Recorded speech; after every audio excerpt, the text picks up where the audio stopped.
যে ঐকমত্যের ভিত্তিতে যেটা হয়েছিল, যেমন জাস্টিস শাহাবুদ্দিনের ক্ষেত্রে তিনি চিফ জাস্টিস থেকে ভাইস প্রেসিডেন্টের পদে শপথ নিলেন, তারপরে প্রেসিডেন্ট রিজাইন করার পরে অ্যাক্টিং প্রেসিডেন্ট হলেন।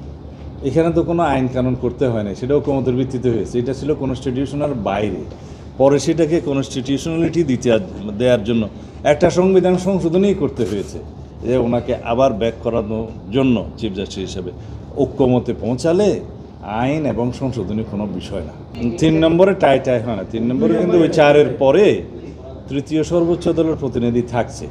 এমনও তো হতে পারে যে তৃতীয় সর্বোচ্চ যিনি প্রতিনিধি বিরোধী দলের, উনি আরেক পক্ষে ভোট দিতে পারেন, এমনও তো হতে পারে।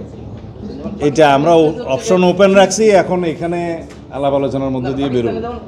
এটা আসলে খুব গুরুত্বপূর্ণ প্রশ্ন, এটা আরও আগে করা উচিত ছিল। আর্টিকেল 96 অনুসারে সুপ্রিম জুডিশিয়াল কাউন্সিলের যাদের বিরুদ্ধে অভিযোগ আসে, সেই অভিযোগগুলো কাদের বিরুদ্ধে কারা ডিল করে, সেই অভিযোগগুলো ডিল করে এক্সিস্টিং চিফ জাস্টিস এবং তার পরবর্তী 2জন সিনিয়র মোস্ট অ্যাপিলেট ডিভিশনের জাস্টিস। এখন তারা কি তাদের বিরুদ্ধে নিজেরা কোনো কমপ্লেন দায়ের করবে? আশা করি করবে না। যদি বাইরে থেকে কোনো অভিযোগ আসে, সেটা রাষ্ট্রপতি নিজের একটা অপশন আছে যে কোনো অভিযোগ আনার জন্য, সেইটা তদন্ত করবে কারা, ডিসিশন নেবে কারা, সেটাও তো তারা। তো সুতরাং এগুলো হচ্ছে যে খুব একটা সেভিং ক্লজ, যদি সেরকম গুরুতর কোনো কিছু না থাকে তো আশা করা যায় অবশ্যই সেগুলো সুপ্রিম জুডিশিয়াল কাউন্সিলের বিবেচনার জন্য হবে না, কারণ এটা তো ডিল করবে নেই তারা। এখানে চিফ জাস্টিস যেহেতু নিজে আর প্রার্থী হচ্ছেন না, সেই ক্ষেত্রে আশা করা যায় চিফ জাস্টিস নিউট্রাল থাকবেন, যেহেতু তো ওনার তো আর হওয়ার সুযোগ নাই, উনি তো রিটায়ার করে যাবেন।